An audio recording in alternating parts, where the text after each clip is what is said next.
నవ్వక మా వాడికి కాలుద్ది. నవ్వక ముందే కాలిందిగా.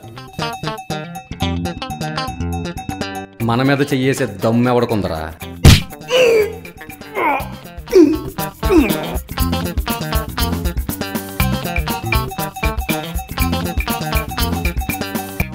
ఆడు గుండెలు తీసిన బంటైతే నేను కిడ్నీలు తీసిన కిరాతకుణ్ణి. మావాడి గురించి నీకు తెలీదురా. మావాడు పెద్ద తోపు. ఆపుతున్నా వినకుండా తోపులా ఊపుకుంటూ వెళ్ళావు. లేపి తన్ని మరీ పంపించాడు. చెబుతా, వీడి సంగతి నెక్స్ట్ షార్ట్ ఫిల్ములో చెబుతా.